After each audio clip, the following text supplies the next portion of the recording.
I'm a very big romance slash fantasy reader, and for the longest time I've been wanting to expand on the genres that I've been reading, but I haven't been doing it, okay? So I decided, why don't I make a series of me reading out of my comfort zone, and hopefully that will actually motivate me to pick up books from other genres. So this video will be focused on reading literary fiction books, and I looked at a list of literary fiction books on Goodreads, and looking at them, a lot of the books that I've read from this genre I actually did enjoy. For example, How to Kill a Mockingbird, The Book Thief, some other books that I can't really remember what they're called right now. And I have a list of books that I've been wanting to read, which I'm really excited to get through. I feel like oftentimes I really do like literary fiction because I just like the writing and just the meaning behind the overall story. I feel like it actually is thought-provoking and it does make me feel some sort of emotion. But I'm really excited to read these books, and hopefully after this it will convince me to read more literary fiction books, because I have been wanting to read them, but because it's not a go-to genre for me, I don't really tend to pick them up that much. The first book that I'm going to be reading is Little Fires Everywhere, which I've been wanting to read this book for a really long time. I don't really know what this book is about, but I'm pretty sure there's a show with Reese Witherspoon in it, I think. I made my way through Little Fires Everywhere, and honestly it is pretty interesting. We start off with the present timeline of the Little Fires Everywhere, which I love it when titles are mentioned in the book, but then we go to, I guess, the past where we are unraveling the story. So we have the Richardson's family, which lives in this place called Shakers, and it's the place where a lot of rich people live in. And we have Pearl and Mia, who live in the place that the Richardson family rented out, and it's just really interesting to see how they kind of get fused into the Richardson's family's life and how they kind of influence everyone in the family because they find Mia and Pearl so curious, I guess, because they are people that is not like them. So as of right now, we are kind of just following their mundane life of them going to school and stuff like that. I feel like with literary fiction books,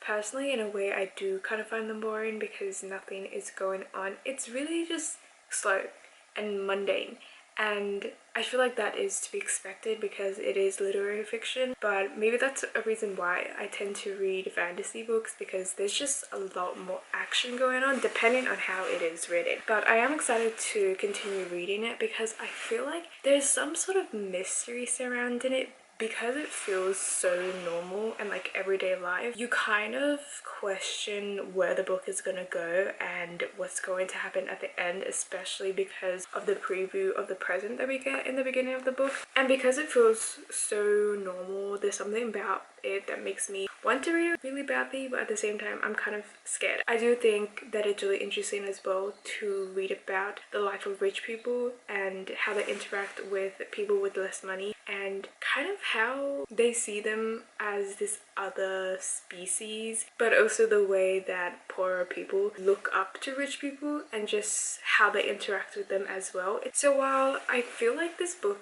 is quite simple in terms of what it's about, I am really excited to see how it unravels, and I feel like the story really does rely on the characters, which in my opinion, I don't really like any of them, but I feel like that is what makes it interesting. You know, it adds a certain charm. I just took a shower, but I read a little bit more of Little Fires Everywhere. I feel like in a way there's nothing really going on, but at the same time the little things that are happening are super interesting to read about. And we have a lot of different characters and their, I guess, different personalities. We have Mrs. Richardson, who, because she's rich, I feel like they're a little bit out of touch. You know, they have this expectation for other people to also meet this certain standard, and when they don't, you know, they're not really happy. And I feel like that's the thing, they are a little bit out of touch, which I feel like is just what rich people are like in general. But then we have Mia, who is a struggling artist. I feel like she sticks very strongly towards her morals, and she's basically the opposite of Mrs. Richardson, which is really interesting to read about how,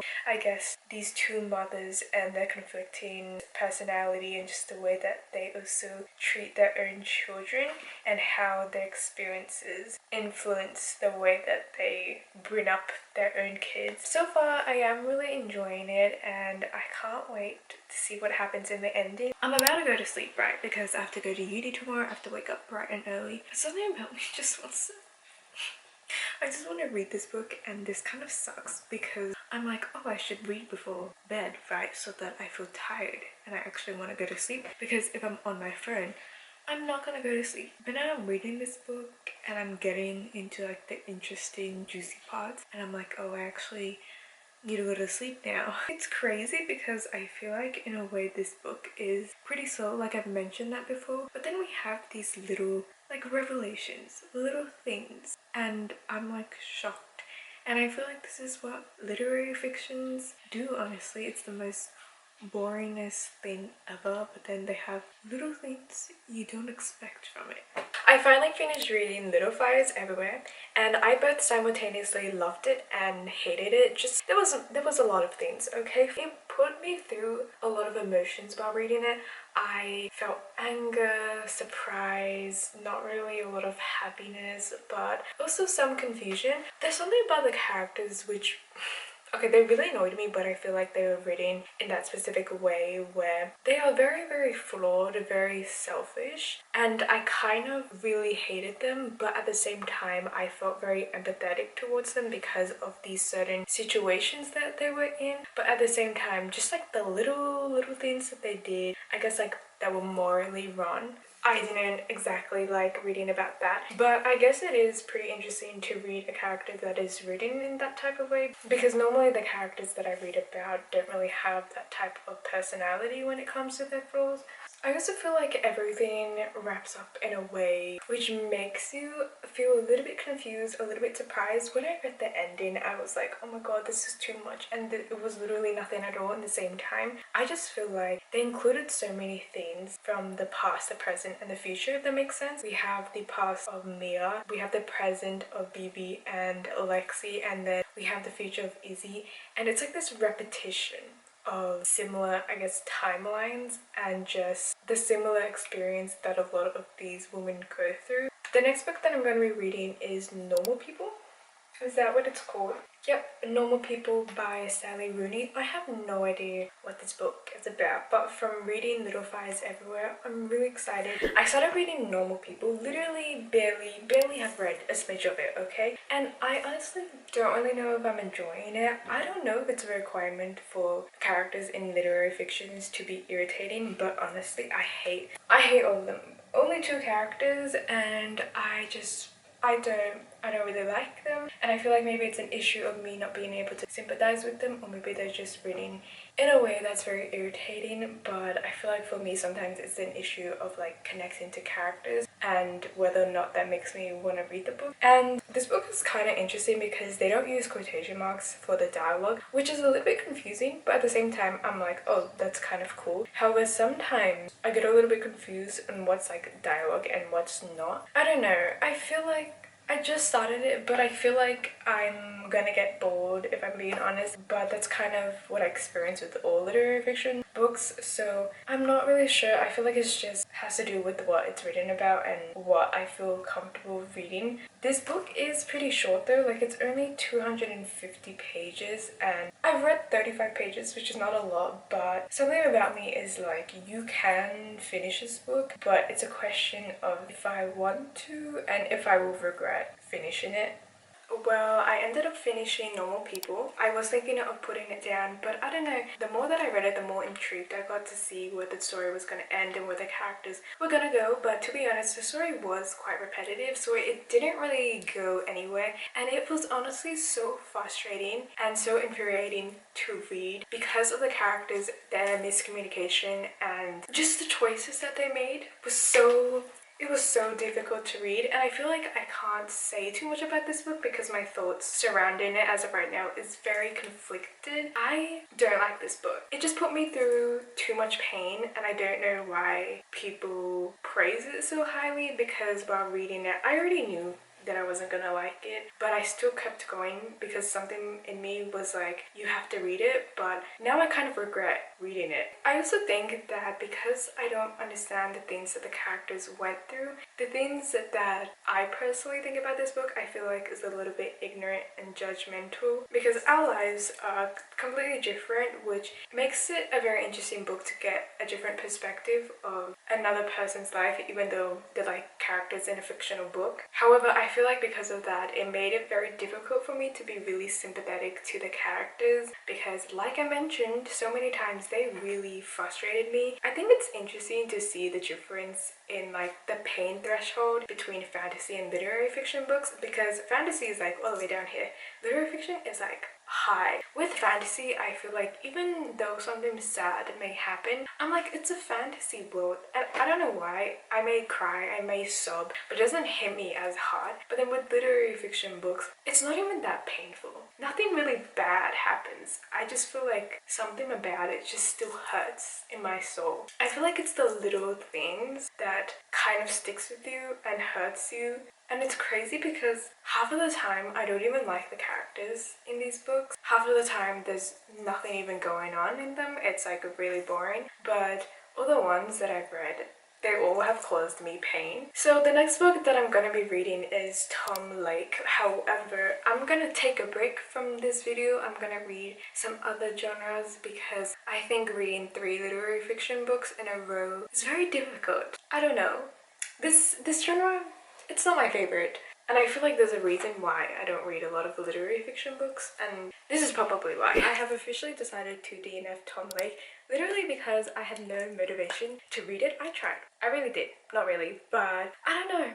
I read a little bit of it, and already from the first chapter I knew that I wasn't gonna really like it. There was just something about it that intrigued me because it's basically about a mother who tells her 3 daughters a story of how she became like an actress, and she dates this actor who is like really popular and they watch him on TV, and that's basically it. And she lives at a farm with her husband, and honestly I'm not really interested in it, and I kind of put it on hold for a couple of days, but then after that I was like, I don't really want to pick it up anymore. So I'm gonna start reading Yellowface, which I know what this book is about because everyone else has talked about it. I have watched a bunch of videos of people talking about it, and at this point, like, I feel like I know what the whole story is, but maybe reading it will give me like a deeper perspective. It's really interesting though because I cannot believe that it's an actual thing of white people impersonating people of color to publish a book, because I think it's gonna be more popular. Like, it's crazy that there are actually people out there who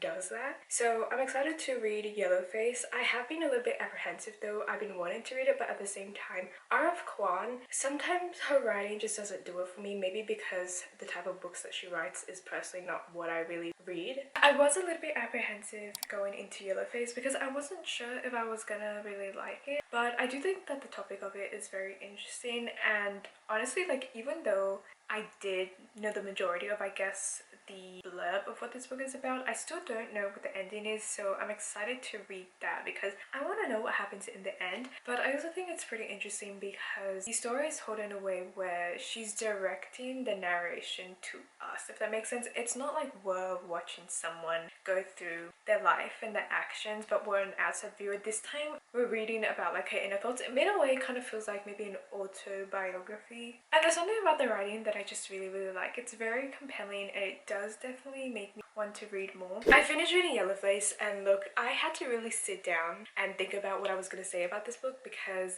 there was just a lot of things, and I felt like if I talked about it right after I finished reading it, it would have been a mess, okay? I did really enjoy this book. I think the whole premise and the discussion surrounding it is very interesting. I do also want to add, like, I'm not a critical analysis, so this is basically just my own interpretation of this book, and I may not explain it like in the best way because sometimes I don't know how to convey my feelings. But the beginning of the book did really capture me because the whole premise of like a white woman stealing like a Chinese woman manuscript after she passes away and taking it as her own, and also changing her culture to make it seem like she's a Chinese woman, is very interesting. And it's still astounding that there are actually people who have done that. And the whole idea of like Goodreads and Twitter and how the internet has kind of changed the publishing industry and how it can influence like the audience's perception of the author and the book, and just like the idea of hate and the perspective of the publishing industry in general, especially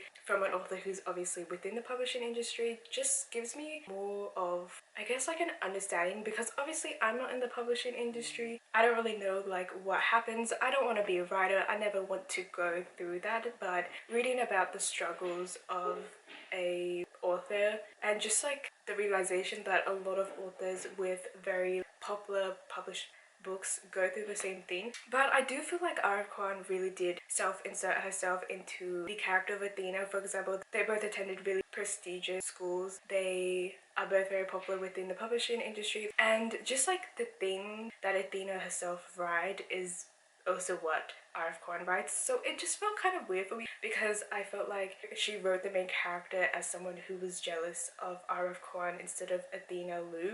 I do feel like the middle of the book though got a little bit boring. I did find myself kind of just wanting to flip through it really quickly because you basically just see as a lot of like social media stuff happen, and in the ending we have this whole mystery element, but it was so short and out of nowhere, and honestly I was kind of like, what's going on, because it lasted for 2 chapters or something like that. The ending as well was a little bit dissatisfying. I don't know what we were supposed to get out of the ending. Maybe it's just like she's gone crazy because of all the things that she's experienced, but I don't know, it just felt so empty, and I would have wanted like a stronger ending for what this book is about and what it's discussing. But in general, I think all the books that I read in this video are very interesting and did give me like a new perspective of not really life, but it just gave me a new perspective of like people in general and like the different things that we go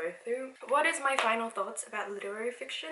Will I read more? I don't know. There are definitely books that I want to read within this genre. However, I just feel like personally it's not for me. I think that I'm the type of person who gets easily angry about the things that happen in literary fiction books. Just the books that I read, like I loved Little Fires Everywhere. Normal people not really like looking at the cover while editing this video kind of made me angry just like thinking about what happened in the book. And Yellowface I think was a pretty good book, but I'm also very conflicted about my thoughts surrounding it. I do enjoy the genre, but it's definitely not something that I would go back to often. I do have a list of books that I want to read, so maybe I will check that out and go through them slowly. But I guess it's a good thing I filmed this video because I have discovered why I probably don't read a lot of literary fiction books. I don't really think I explained myself well because I feel like oftentimes like I cannot explain my thoughts about books very clearly, because even in my head it's just like this feeling that I have that I can't really talk about. So my explanations may not be very good, but I hope you guys enjoyed watching this video and I will see you guys in another one. Bye!